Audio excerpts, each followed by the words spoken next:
Merry Christmas and happy holidays to everyone out there. We're hoping it's going to be a happy holiday bowl for the Cougars, but right now the odds are definitely stacked against them. We have a great episode today. We're going to preview the Holiday Bowl against Syracuse. We're also going to get you caught up on all of the behind the scenes WSU sports, the regents, all that drama with Dickert included, as well as an interview with Dylan and Jamal Morrow, a WSU legend. Be on the lookout for that later on in this episode. But first off, the sponsor of today's podcast is Black Label Supplements. They're a third-party tested, athlete-approved supplement company in the Pacific Northwest. Make sure to check out blacklabelsupplements.com. Use code CouchGM for 15% off your order. And if you or someone you know is thinking of buying, selling, or refinancing on the West Coast, Washington, Oregon, Idaho, California, Arizona, make sure to reach out to myself, CouchGM, as I'm actually a full-time mortgage broker during the day. There will be a link in the description of this video if you'd like to reach out and connect. Also, if you're in a sunny state, reach out to Dylan. He's your solar guy for all of your needs. But first off, I'm in a makeshift setup here at my in-laws. Dylan, you are currently in San Diego, and you've been through the experiences so far with the team for the Holiday Bowl. So, what has it been like down there? Coach Calligis has been steady Freddy down here. Watched practice yesterday. Biggest thing I took away from practice was the defense showed up. There's a couple interceptions on Zevi, a couple, defensive backs getting their hands on the ball. And again, it is practice. Zevi did had some good looking throws as well.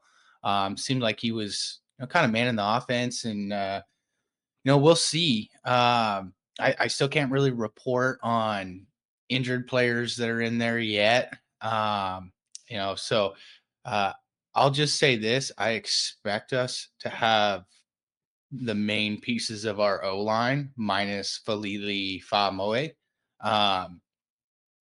Defensive tackle. I David Gusta will not be playing this weekend. I have not seen him in San Diego over the past 2 days. So that's a big piece. And then obviously Kyle Williams. That's big time that Kyle's playing. I mean, we've seen over the last 4 or 5 years the amount of NFL hopefuls, guys that are going to have a legit shot at getting into the league or signing onto the practice squad, obviously foregoing their opportunity just for risk of injury. There's a great quote from Zevi on Kyle Williams yesterday in Zevi's media portion. I thought this just kind of hit the nail on the head.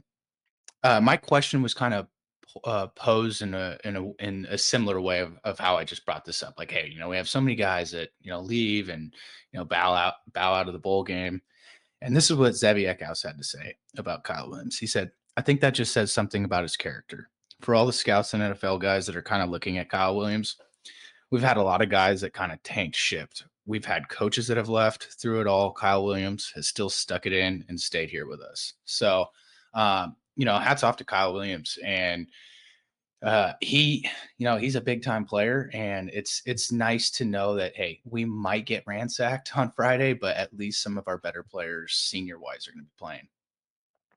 Yeah, it'll be interesting to see who's going to be playing on the roster. From what I see, currently there are 28 players for WSU that are in the portal, and via CougFan.com, 19 of those would be on the active starting depth chart for the Cougs. So, on both sides of the ball, do you know how many guys are actually that started this year are starting in the game versus how many guys are currently not going to be playing? I'd say probably 15 to 20 are going to be playing out of that. Um, Okay. So I don't see John Mateer walking down the Mesa Community College steps for practice later today. We'll have media availability. We're recording Christmas morning, and we'll have media availability in like 2.5 hours. So the hope is we'll have Kyle Williams. I've asked 2 straight days, and I will have coal in my stocking if we don't get Kyle Williams today. Yeah, because there was word that, all of the guys that are currently in the portal have the opportunity to play for Washington State. So we'll see how many of those show up. And you and I were talking offline yesterday. We're going to preview the game here. It's number 21 Syracuse. Quarterback Kyle McCord is the nation's leading passer with 4,326 total yards, 29 touchdowns to 12 interceptions, a 65.8% completion percentage. He leads all of FBS football in attempts, completions, and yards. And we were talking, hey, is this going to be a second string defense versus the leading passing attack in the country? It sounds like it might not be. It sounds like it might not be the second string defense. Yeah, it might not be the second string There's going to completely. be a good amount of second stringers in there. Yeah, Okay, defensively. I mean, our two starting defensive tackles, and Gusta and Dimba. Obviously Dimba already announced his um, signing with TCU. And originally, we had thought Chris Hudson was on the bus when they first got off. right. Was not Chris Hudson. So Krem reported that incorrectly, but yeah, it looked like him. To give Krem credit, um, but some guys that I think we'll see get some first game reps. Frankie Cusano, linebacker. I think we're going to see Jackson Cowgill get some time, and he's a guy that I really hope they can retain going forward. Because I think he's got a lot of potential. It's gonna be nice to see him, maybe get some reps, as well as Kamani Jackson at corner. So Jamari Colson and Stephen Hall, they have been practicing. So yeah, a tale of the tape, as I mentioned, number 21 Syracuse. They're the leading passing attack in the country. On offense, they're 32nd in scoring with 32.6 points per game on average, ninth in total offense, 456.1 yards per game. They're 68th in total defense, 369.7 yards per game allowed, and 95th in the country in scoring defense with 28.7 points per game allowed. WSU has 28 players in the portal. Syracuse has just 9 players in the portal and 0 coaches lost, from what I've heard. And a lot of these top universities, top 10, top 20, top 30 universities, a lot of the guys that are entering the transfer portal, as we know, are going to be the second, third string guys. It's not going to be your starters like WSU has seen. WSU this year, of course, it's going to be a completely different look on Friday, but WSU, they're 12th in the country in total yards per game, 454, 8th in the country in scoring, right, just under 37 points per game. And then defense has struggled this year, and we'll see if they can put something together, and some of these second string guys can show who they can be. Currently, Syracuse is favored by 16 and a half points, but surprisingly, the ESPN matchup indicator has WSU at a 48.8% chance of winning. I don't know exactly what their algorithm is showing. Game time is 12:27 at 5 o'clock. Dylan, what are your thoughts on how this game might end up? Well, Vegas obviously opened up 5.5 point favorites for Syracuse. That has since swung to 17. So we've seen an 11.5 point swing. Kyle McCord, like you said, Ohio State transfer, big time quarterback. I tell you what, Washington State got on the USSS Tripoli first yesterday, and then Syracuse got on, and boy, there's some big boys over there at Syracuse. And I needed some sunglasses walking through the ship at points because they had some bling on too. There was a lot of bling. Kyle Williams had his bling on too, Some but NIL bling? yeah, there was some Jesus pieces floating around. I'll tell you that. Shout out Two Yeah. Chains. And how has the overall experience been so far? Like, behind the scenes with the Holiday Bowl, as you mentioned yesterday, you were on the Navy ship. What were some of the other things that you experienced? Yeah, so it was pretty insane just to go through the entire ship. I mean, this thing was massive, Connor. I mean, massive. Once it's fully loaded, it's over 45,000 tons. The anchor, I think alone, the multiple anchors and chains on the thing were like 15 to 20,000 tons. I mean, it's just insane. One of the other cooler things about yesterday on the ship was the Holiday Bowl announced awards for each team. One member voted on by their peers, and it's it's the 2024 Admiral U.S. Grant Sharp Trophy, and essentially it's honoring one who strives for team success and not personal triumph. And the Coug that walked away with that award was Kyle Thornton. Obviously, 6-year senior, Year one, walk on. Year two, 3, 4 games on special teams. Year three, plays in 12 games. Year four, becomes a fixture in the linebacking rotation. Year five, starter, all games, leads the team in tackles. And then same story here this season. And it was, I take it back to a play. Let's go back to 24-19. 1 minute and 12 seconds left in the Apple Cup. It's fourth down. It's what, fourth and from the 2 yard line. And obviously we get the stop. Kyle Thornton's the one that gets the tackle for loss. But what everybody forgets in that is the push that Andrew Edson had in the line that helped just push. Every Cougar won their assignment on that play. But Thornton immediately was like, look, my vote went out to Andrew Edson. And he goes, just so grateful for this team. It means everything to me. This, as well as wearing the captain on my chest. I wouldn't trade these things for the world. This is to me what it's all about. Serving my guys, serving my team, and just trying to help guys in whatever way I can. I couldn't be more thankful. This is something that we all got a link to vote on. My vote actually went out to Andrew Edson. I honestly thought he was going to get it. He's another guy that I think works in the dark, works his butt off, and maybe hasn't gotten the recognition he deserves. That's a kid who's given everything to the program. Those are two kids that have given everything to the program.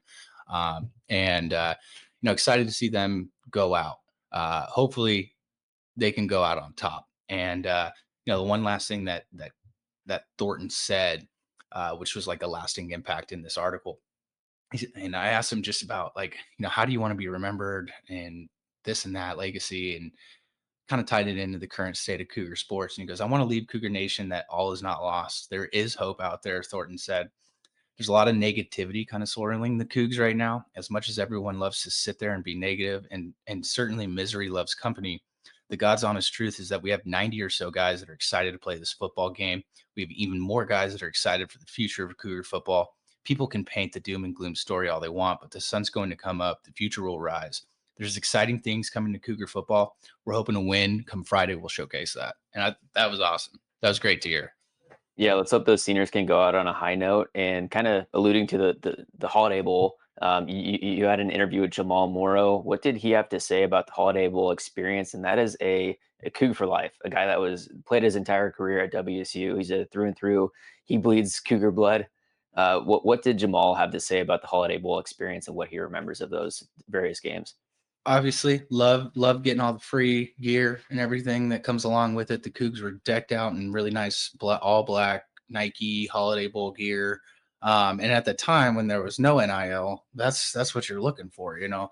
But The free Nikes, yeah. yeah, you just imagine, yeah, this is like their last time with this team. This is the last time this team's going to be together. Obviously, everything we've seen in the transfer portal, and we're still looking for a new coach. So, that's kind of how what he alluded to is just like, hey, like your bond, your bond with this team, and it's the final, week you're going to have with them. So, he also dropped a bombshell on the coaching search, and you're just going to have to tune into Jamal's interview. I will say it's probably about 20 minutes into the interview. The interview went about 28 minutes.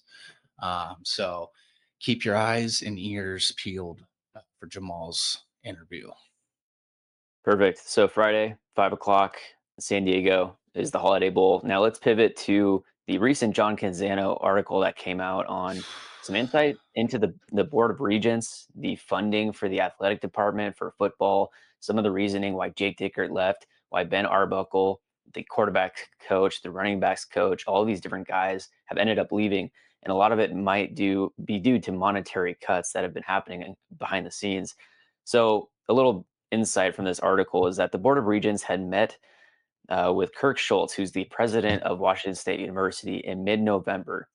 They met in a hotel room, and essentially Schultz's bosses told him to find $2 million for athletics, and quote unquote, that didn't happen during that meeting. And then it comes to light later that, the athletic director, Ann McCoy, was not alerted when Schultz actually did find that money.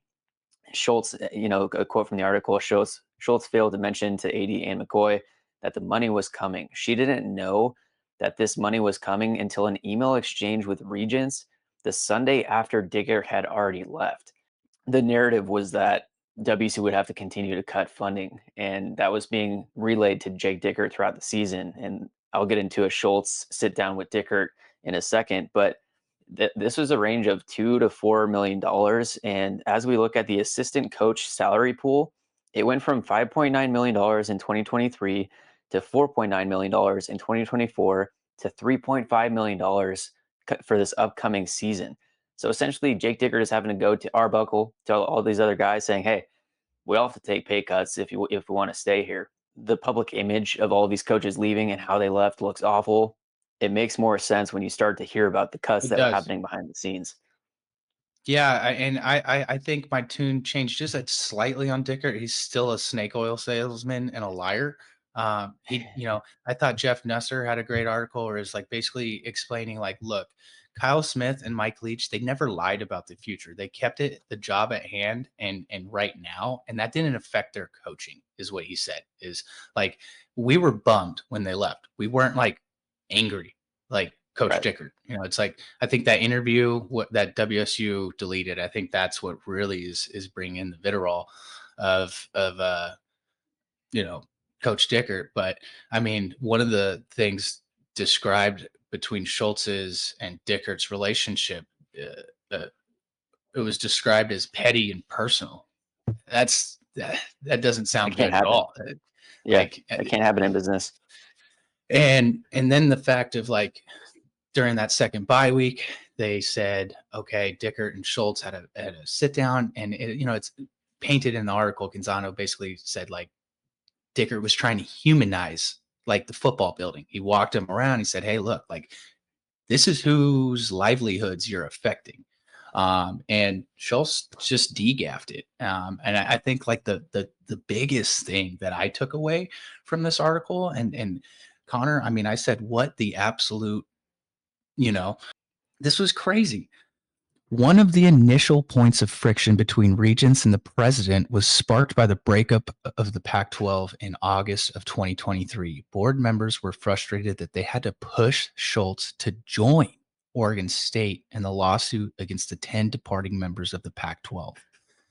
That lawsuit resulted in a $255 million windfall settlement for OSU and WSU. That's a fireable offense, in my opinion.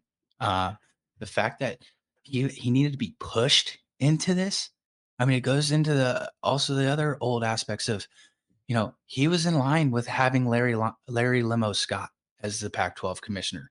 There was a lot of failures on Kirk Schultz's play, and Canzano said, well, is he trying to switch up his legacy in terms of being more academically funded? There's a person on Twitter that replied and said, look, like our president has been trying to decentralize our university out of Pullman with WSU Vancouver, WSU Everett, all these satellite campuses. It's like, look, we need to take care of Pullman first before we go into that. And that's opening a whole nother can of worms from the academic side. But, the good news from this article, it sounds like the Board of Regents care about athletics. And we're trying to fix the situation. And I guess the petty and personal aspect of this relationship ended up really putting this program on fire for 3.5 weeks. Yeah, that's absolutely insane. The quote was, "Kirk didn't seem interested in suing," and like you mentioned, he had to be pushed, and that's led to that $255 million. If that wouldn't have come in, what spot would WSU be in right now? And there was also another Twitter thread that was really good, talking about, I think he was a professor at WSU, and he was talking about why he made the decision to go to WSU, and he talked about why people make decisions to go teach at certain universities, and part of it is the power of the conference and the experience that they want to be in. Like they have their tiered system when you're at a school of how much money you're making on a scale, but part of it is like you want to go to a conference that is known for academics, but then also for the other pieces of it is also big. So to have the athletic department being funded, which of course football drives everything else, you got to have that in a strong Well, sense. And the one thing too is if you've heard of the Flutie effect, and the Flutie effect is essentially in the early 80s when Doug Flutie was at Boston College. He had a Hail Mary, I think it was to beat Miami. Flutie ends up winning the Heisman. But the Flutie effect shows, okay, like Boston College enrollment before Doug Flutie, enrollment after the Hail Mary, Heisman, and Doug Flutie. I mean, it went up dramatically. And it's the same thing with Mike Mike Leach Leach. enrollment. Yeah.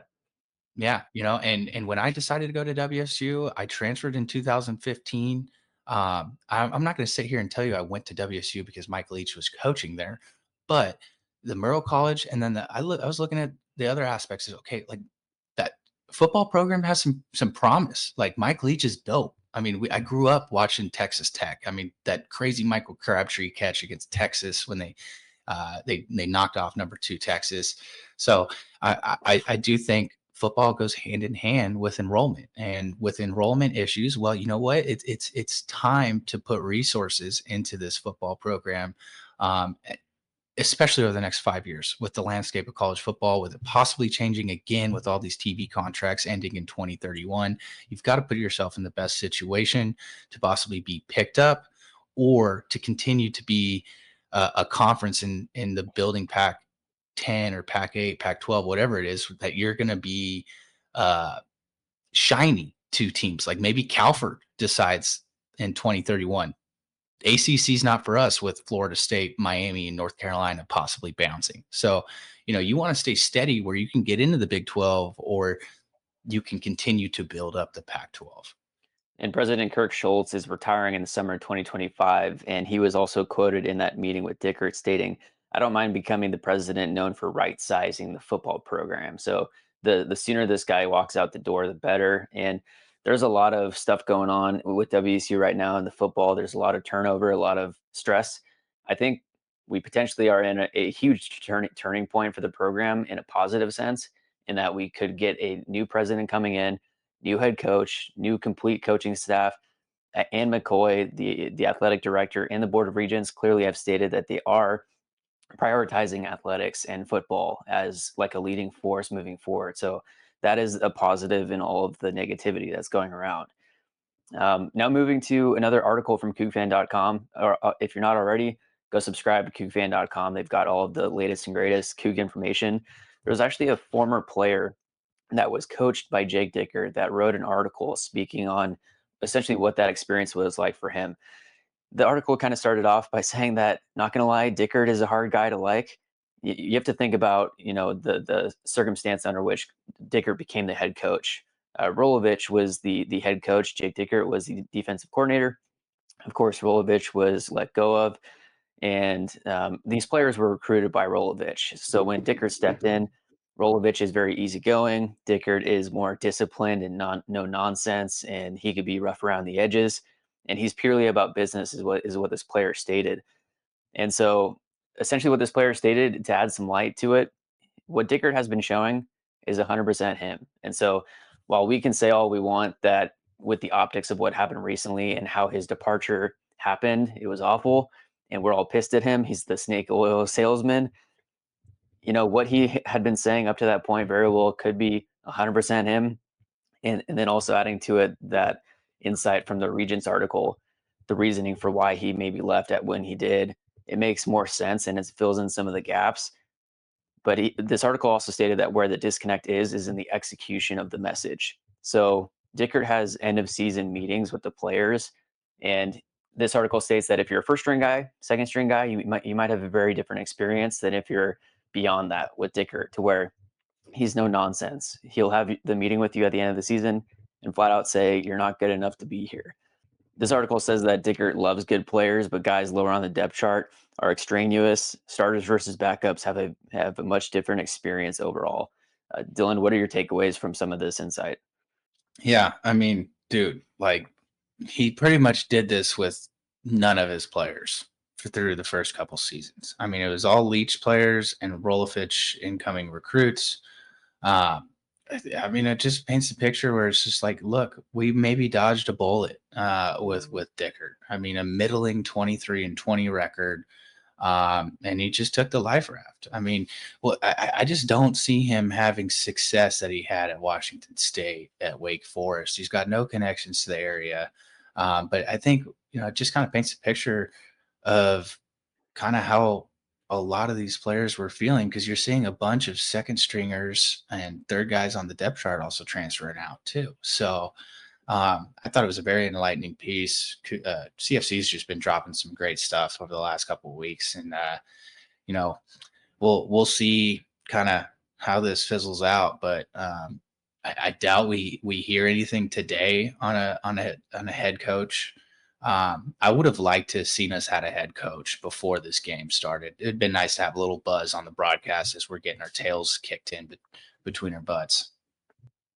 And also part of it is you got to stop some of the bleeding with some of the recruits that have been starting to decommit. Couple of the guys that we've had on the podcast is like I'm holding on posting the rest of the podcast interviews because we don't know how many of these guys are going to stay committed to WSU at this point without a head coach and without a coaching staff. As we've reached out to these guys, a lot of them are waiting to see what's going to be happening with the coaching hires. So the sooner that can happen, the sooner there can be some clarity on where this program is moving forward. Wide receiver Jack Foley from Bend, Oregon, number 5 overall prospect in Oregon. He originally had committed to Wake Forest. Dickert then talked him into moving to WSU. And now last week, he's moving back to Wake Forest because of Dickert. And we'll have to see. I hope that Pizzella stays. Yeah.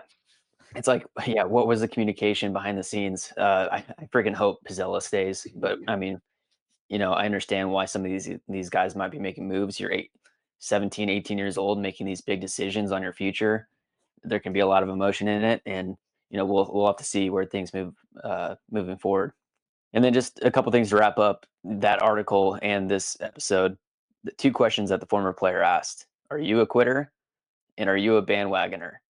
If you're not, if you're a WSU alumni, now is the time to lock in, join the Cougar Collective, the 1890 Club, support this university. We clearly need it. We need to help each other out and do anything that we can to move this program in the right direction. And with that, let's get into the interview with Dylan and Jamal Morrow. We'll jump into this. We're going to start it off by, the fastest 3 minutes, Chris Berman. Yeah. You know how he'd always be like around the holiday time? He'd be like, let us be the first to wish you a Merry Christmas. Dun, dun, dun, dun. Well, we've got a special guest this week on our final WSU football preview. It's the Holiday Bowl, and none better yet to bring on than 2-time Holiday Bowl participant, a consummate Coug, one of the best Cougs to ever come out of Washington State, Jamal Morrow. Has the Price is Right called you recently? Or are they going to get you back on? 24-11. Yeah, you want to know what? Well, first of all, thanks for having me on the show. I'm excited to be on. And so it's been 10 years since the last time I was on, or since that aired. So after 10 years, you can go back on and actually win. So, that's actually a thing? It is, yeah. That's what they told me. So it's been the 10 years, so it might be time to go up there and, and press my luck again. Oh, dude. I mean, just staying on the coin toss, like kind of give everybody how this started with Coach Leach and then how he just kind of probably made it funnier and funnier because you know how Coach Leach was. Yeah, I mean, it's funny. So it started off of, it was the beginning, I wasn't playing at all. Let's put it like that. We played Rutgers at the time. That was my only game I didn't play in my football Thank career. God for River Craycraft. Exactly. Exactly. That was the only game I did not play. I'm in the doghouse. So the following week, I think we played like a couple games. We played like it was Wyoming, then we played Cal or whatever. I barely played a little bit, didn't get the ball or anything. Then Oregon game comes. He goes before the coin toss goes. He goes, "Hey, I want you to go out there." I'm like, "Why?"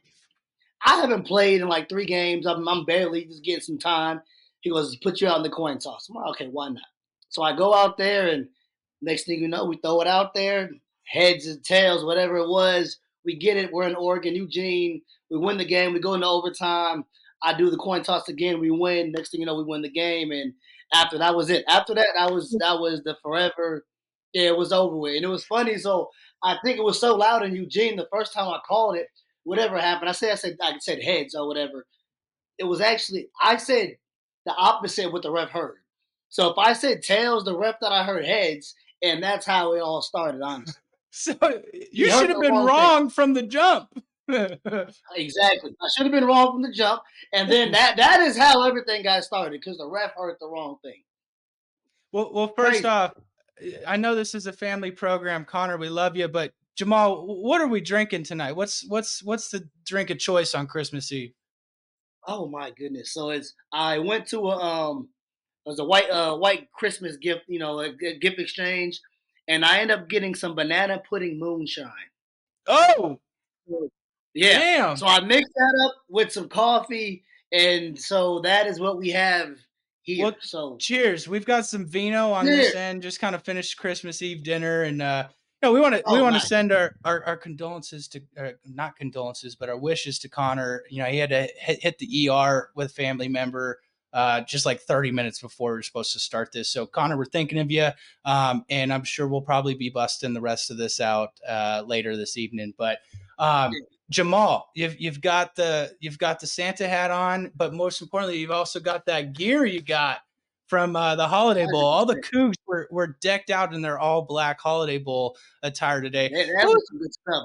They had some nice stuff. I wish we had that. That was good quality stuff. They had some brand new Nikes on, some Air Maxes. Bill Stevens was rocking the brand new Air Maxes. Okay, so he's feeling good walking around. Was it the USS? Whatever that. Tripoli. Yeah. That's elite. It was. They looked good. I mean, what was that like for as a player? You had 2 times. Like, what all do you guys get? Obviously you go to the zoo. There's a lot of things that are involved in terms of traveling with the team. But like, what's like the gear and stuff like? Yeah, I mean that's what you're most excited for, right? You get extra sweatsuit. I got this hoodie, some sweats, and at the time they just threw us some baggy old sweats. Now I'm pretty sure they're getting some good joggers, some good quality stuff. But no, I mean, yeah, you get a whole bunch of good bag of goodies, some shoes, and a whole bunch of stuff like that. And so, I mean, it's an exciting time, and I'm excited for the guys who are down there. At least they get the experience, especially the cooler stuff like going to like the zoo, SeaWorld, or that's always a topic, but whatever. But yeah. Then you get, but then you get to get the good stuff like you get to see the aircraft carrier and all that stuff. So that's always like the super fun stuff, being able to go out and about the bowl games and going out and see stuff like that. And I mean, it's a once in a lifetime opportunity to go up and down throughout those tunnels. And you were there today, I seen, so I know that's always great to explore and see. It's always enlightening, especially like I think you guys went on the Midway one of the years, and that was decommissioned. Anybody can go on that. I mean, when we show up, we're getting bussed in by 2 lieutenants. You're on the base. As we're leaving, they're like, "Hey, make sure you don't leave anything here because you're not going to get it for 30 years."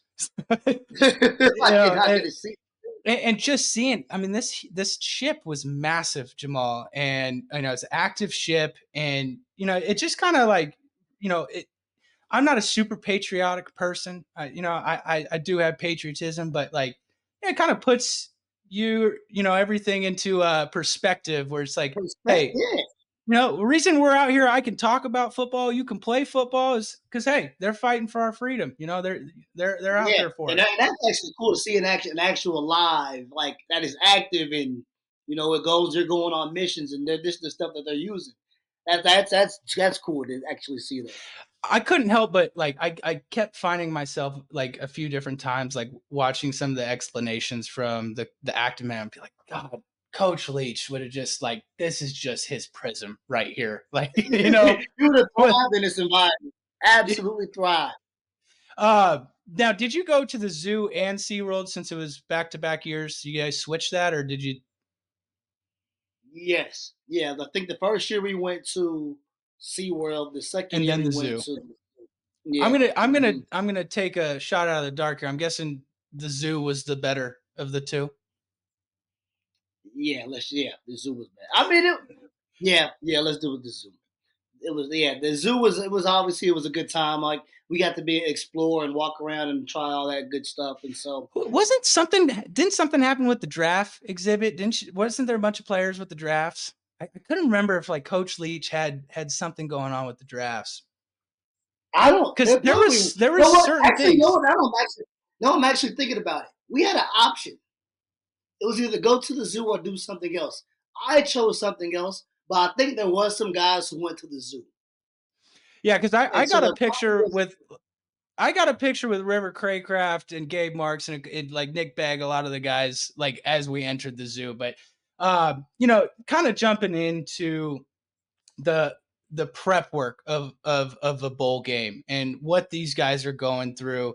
Like, how does it change from a regular season week to week in terms of now going to the bowl where you're really trying to make sure you're getting some of the younger guys reps, practices going into the next year? Like, how's that all unfold?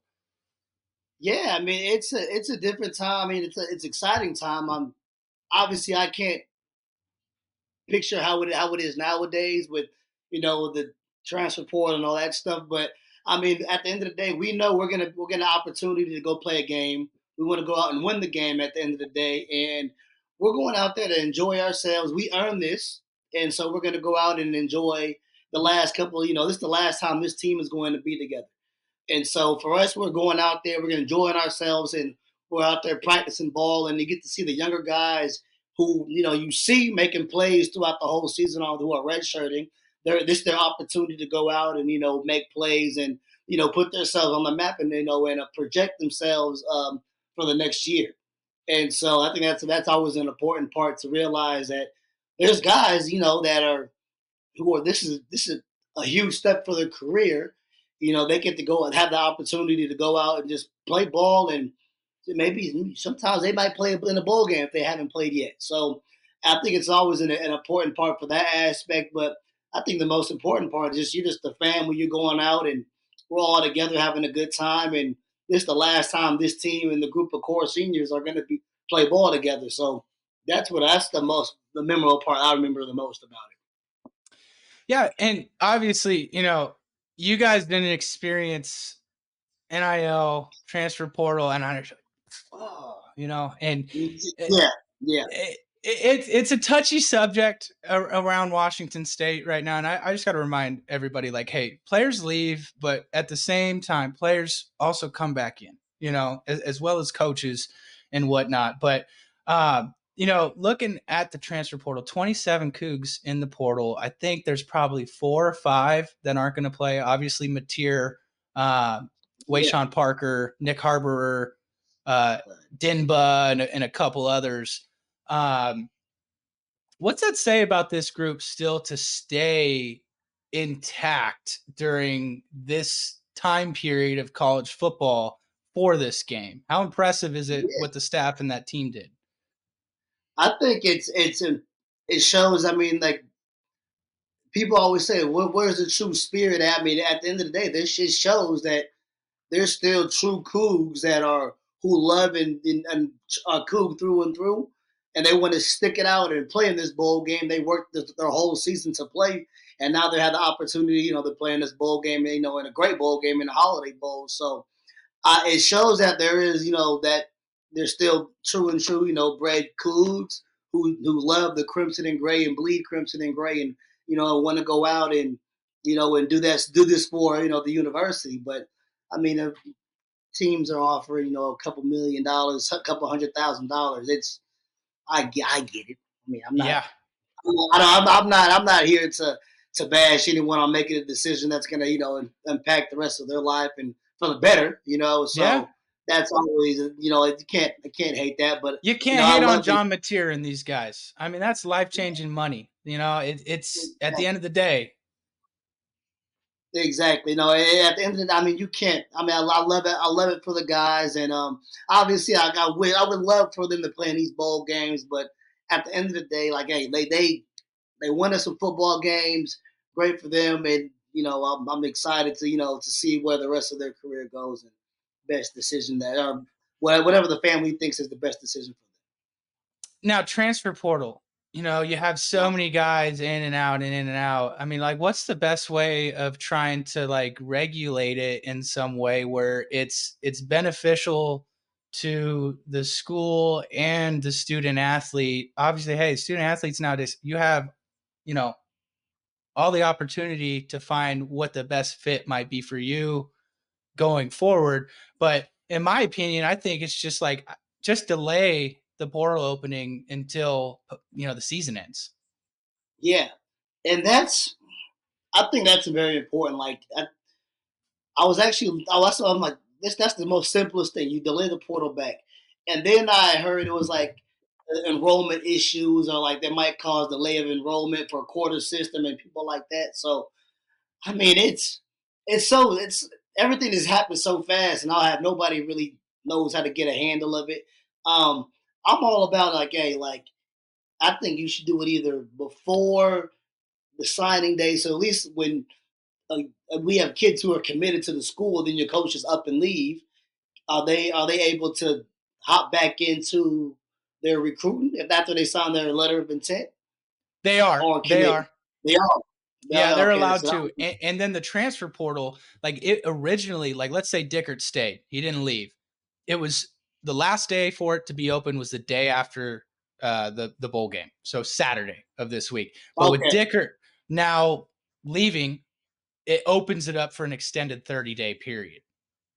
Wow. Okay, so now Yeah. there's 30 days. Okay, why didn't see it? That's And that's a great point you brought up. Is like the main drawback I think is definitely like enrollment and the quarter system, school aspect. Like, but let's like, who are we fooling here? Student athletes are not the same as right. other I mean, I feel like students. I feel like there needs to be, since there's so many what ifs. Like, okay, look, this day is gonna open. If you're gonna allow this kid to get in, we can use that excuse. We can Save allow the some kid to get in. openings for classes, right? It's that Right. simple. Exactly. And I think that, and like, I mean, not every class I went to wasn't full. Like, you can make some, you can make some work. But like, I think there should be one day, like where the quarter system semesters. Let's call it this day. Admin can get everybody in super quick, and like there's a faster way where we can kind of get this done, where it's not causing chaos before a bowl game, after the bowl game. Everything's clear and concise. Um, I do think that's the best way possible, is for us to delay everything till after the bowl game, or at least a certain date after the bowl games, and then let the national championships, let all them teams. I don't know, because that's another thing too, like because they pushed the season back, right? When's the last game of the season or the national championship?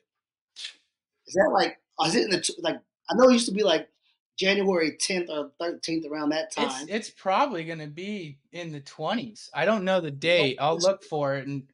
But And yeah, that's I mean, maybe you take out conference championships. There's so much, because it's like now the playoff, like nobody's happy, and nobody's ever happy with the playoff. yeah, exactly. It's like, and I'm fine with it going to 12.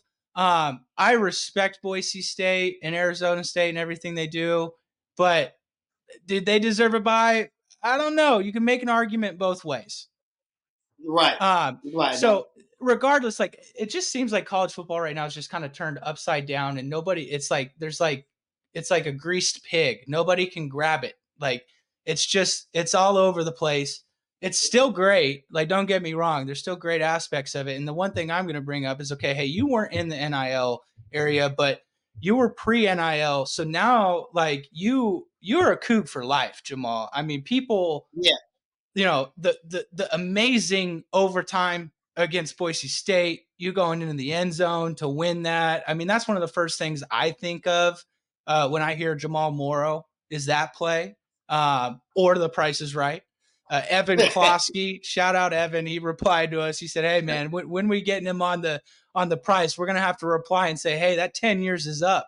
It's coming soon. I shout out Evan. I did see that. So yeah, it's probably coming soon.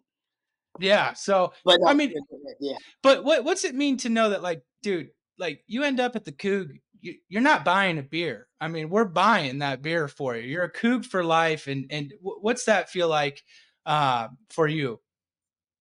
No, I mean it's awesome. I mean, I think that's why. I mean, people ask me how it was to Washington State, like your career there, and I loved it. I mean, through and through. Like, I mean, coming in a California boy, leaving a full on. I'm a Coug all the way through. Bleeding crimson and gray. And like I think my experience there was amazing. I mean, those 4.5, 5 years were there where you meet your lifetime friends. We're just going out there playing ball, winning football games. there's nothing like it. And being in Pullman, I mean, it's a special place. And it's so funny when you see a Coug outside of like Pullman, it's like a special connection. And luckily, so it's funny. When I was in Ottawa this past season, Lincoln Victor was up there, so Oh, I'm really? talking to him about, yeah. So we got to talk about, talk about a little bit, being in Pullman and all that stuff. So it was cool to see, have that dynamic. But it's a special dynamic, especially when you leave. And since I've been gone almost 10 years now, but feels like but like it's just pushing it. Yeah, it's getting You're there. aging me But too, man. you're like, oh my god. Well, it's been a couple years, but that's, yeah. I mean, that's what it's all about, though. Like the connections you make, and you're driving around, you hear the Go Cougs, you see you see that Cougar, and there's a sense of pride that you see it with that logo, and that's what I love most about being a Coug and life after, at Washington, being a Coug at Washington State. um and you bring up the CFL, last year, kind of nursing that, wrist injury. Kind of give us an update on just what your plans are, and what Jamal Morrow's doing right now. Yeah, I Football mean, still in the cards? oh god, we'll see, we'll see. I mean, it's been a long time coming. It's been a good time. It took me a lot of very far in life, and I'm happy where I'm at. But we'll see. I mean, our free agency opens up in the CFL in February. So if a team calls, they call, we sign. If not, I've had a good time. So looking into, I love being around college football. No matter how crazy it is, I would love to be back in coaching, some college ball. And I've been talking to some guys here and there, throwing some feelers out there, see what I can get. And so that's, if a coaching job pops up, I would love to get back into, giving back into the sport that gave me so much, and kind of navigate this whole, new college football, platform, or format, and kind of figure that out. But that's kind of what I'm leaning towards right now, because I mean, nothing gets me fired up about talking college football. Saturdays I have 10 screens up. I got my YouTube TV, 4 games, got a laptop open, an iPad open. I mean, something about college football that you just can't beat it. So I would love to be a part of that, or do something around that. Yeah. I have to say, to any GMs that might be listening, Mr. Morrow still career 4.8 yards per carry in the CFL. All right, so holler at him if you haven't already. But it's funny you mentioned up the coaching aspect.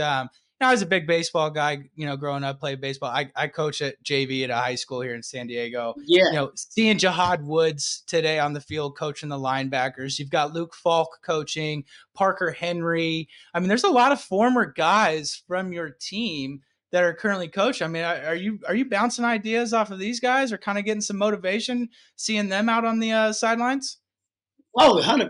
I mean, I've reached out. Like I said, I threw some feelers out to the guys who are coaching. Like, hey, was there any opportunities here? Any opportunities there? Because I mean, it's just, for me, like, I'm trying to figure out anything. I just love being in college football. So like nothing.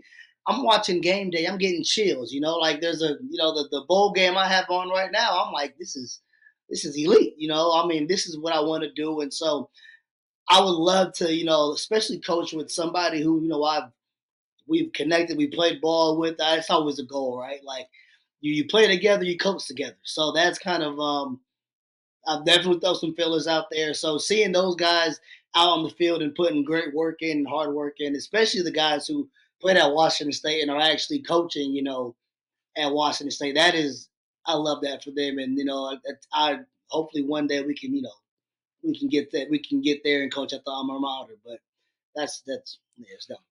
Oh, hey, we don't have a running back coach right now. I'm just saying.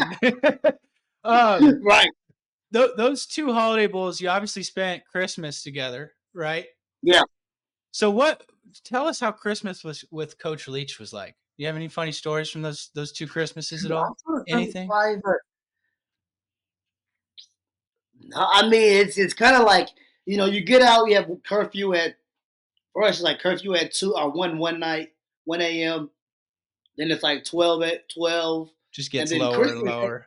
Yeah, then it gets lower throughout the time. But I'm thinking of when we got out here, like I think our time was like at 11 p.m., maybe 12. So there was. I'm trying to think if we seen. No, Leach didn't really. He was like, "Well, all right, you guys just do your thing and kind of, Go hit the be like, gas lamp real quick. yeah, go hit the gas and do what you're doing." But it's like it's crickets. Nobody's there. Nobody's out on Christmas Eve. Yeah. But no, I'm trying to think. Like there was no really funny. Like I didn't really. I'm trying to think of any Leach funny stories from the Holiday Bowl, but no. Besides him, maybe one day he just, you see him. He had a night the night before, and we're out at practice, and he has his shades on and kind of like, oh, hey, that's like, or like, well, why is everything so late? Well, because coach was out the night before, so hey, that's kind of like the only. Coach had his Key West shoes on that last night. Yeah, hey, coach is out there with his sandals on, having a great time out in the town. But that's I don't have any like specific Coach Leach Holiday Bowl stories because he kind of gave us free reign, especially like year two. He was like, well, like we've been here before, like let's just coach, have a good time, let's win this game, obviously, and we're gonna I'm gonna let you guys do what you guys do. So that's Players kind of coach. how. Yeah, he's like, you know what, you guys have a time. You know what we do. We're here to win the game, and then go. You guys have your free time. But that's kind of how. Nothing over the top where you would think like, oh, no crazy leak stories during the Holiday Bowl.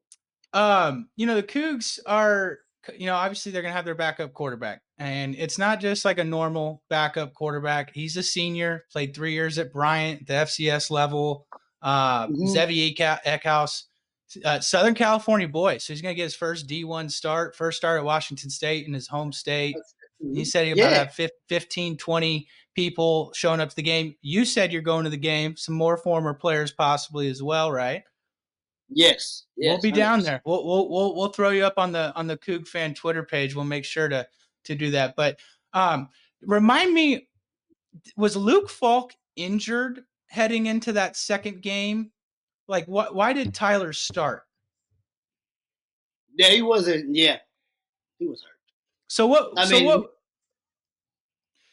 I guess like, what's that like?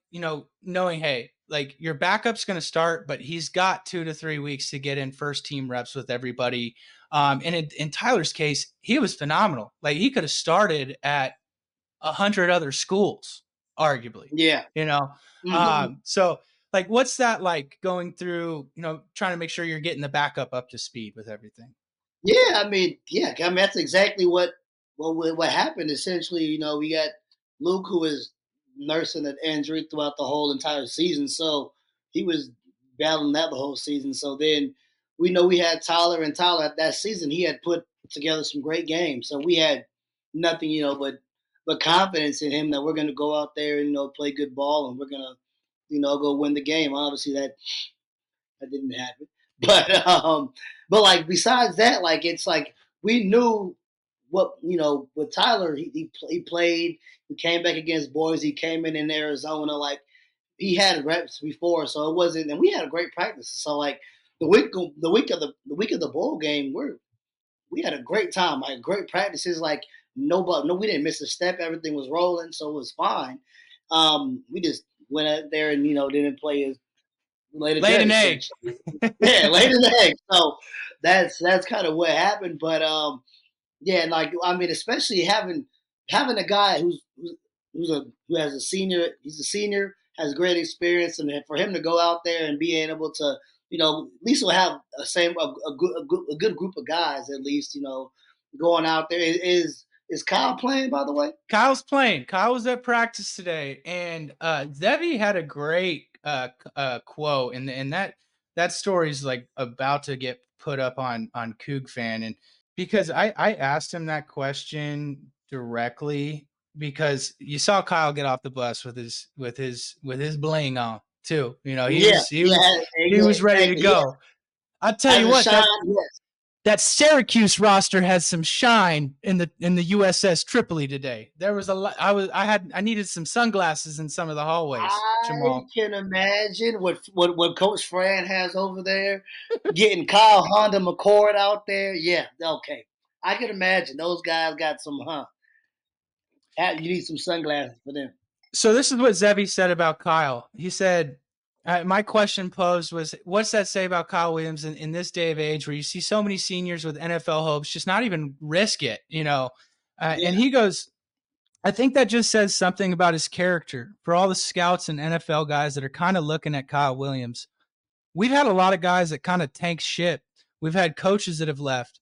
Through it all, Kyle Williams has still stuck in and stayed here with us. I thought that was that's. I mean, you people say there's no true Cougs. Well, that especially in this era, I think obviously transferring from UNLV, but like that's what it's all about. Hey, he could have gotten a bigger bag elsewhere too. Let's be real, because yeah, not to hate on the offense this year, but I had a couple buddies and I was, man, we waste Kyle Williams. Like he is damn good. Yeah, he's a hell of a player, and it was so. That is what I mean. You think of a true Coug, like that's what it's all about. I mean, that's it right there. I mean, he could have left, got a bag somewhere else. He stayed. I mean, and he had a great season, made great catches, made touchdowns all through and through. And so for him being able to go out there and play is I mean, I love that. I love to see that. I mean, because in this day and age, I think it gets lost in the shuffle that, yeah, people leave, but the fact that he's still here, practicing with the team, playing in this bowl game, head coach left, all the players left, and he still, has the choice to play. That speaks, terms. I've never met the kid, but that speaks terms of how who the kid is, and what kind of loyalty and where his heart is at throughout this whole thing. So I love that. Like that's breaking news for me. So I'm ecstatic to hear that. Yeah. No, it's good stuff. Believe me, when I saw him get off the bus when the Cougs arrived on Monday, I gotta be objective. I can't, you can't be cheering in the press box, but I did one of these, You're right. Okay, good. And Jamal, I'll leave you with this, and it's a loaded question, but you've been on the Palouse, you played under Mike Leach. What does the next head coach have to bring to succeed in Pullman? I think you need to, first of all, the most important thing, you have to understand what the culture of Pullman is, right? And you have to kind of embrace that. Embrace being like, hey, we're one of one. We are Cougs, and you have to embrace that. And in order to, you have to make that make it special. You're not just coaching for the coach, you're coaching for the Cougs. You know what I'm saying? Community. And I think that it's a community, and so I think that's what you have to, a coach that comes in with that moxie and understands, like, this is we're Cougs through and through. Like whatever we've been through, like we're still going to be Cougs, and so I think you have to understand that. And I always, for me, since I've been a part of the community of Cougs, like you have to go in and there's I guess, like since we've been there's been an expectation of winning and an expectation of, hey, like of developing great players. Like you have to have a staff and a coach who's a developer, because we're not going to be able to outbid a lot of teams who. What do you think about Jamarcus Shepard? Coach Shep. What do you think about him? Apparently he has interest in the job. Yeah, I've heard he definitely has some interest in the job. And I mean, Shep he was there when we were there. I mean, that's a high energy guy, and he understands what it means to be a Coug. Like he was a receiver coach when we were there, so he will bring some energy. I would love to see Shep on there. I would love to see him. It was actually fun. I went to the what was it? The Apple Cup last year. And obviously, my buddy with Kirkland Parker, he was on the UW staff, but he was the receiver coach, so I was able to see him and kind of see him and all that. So, but I would love. Shep would be a great guy for the job. I mean, I think Man, he I'd brings love up. to see him in the transfer portal doing some work. Boy. Yeah, But I cut you yeah, off. I mean, Finish that thought. no, you're good. But I did see that, and I was like, I like that name. I would love to see.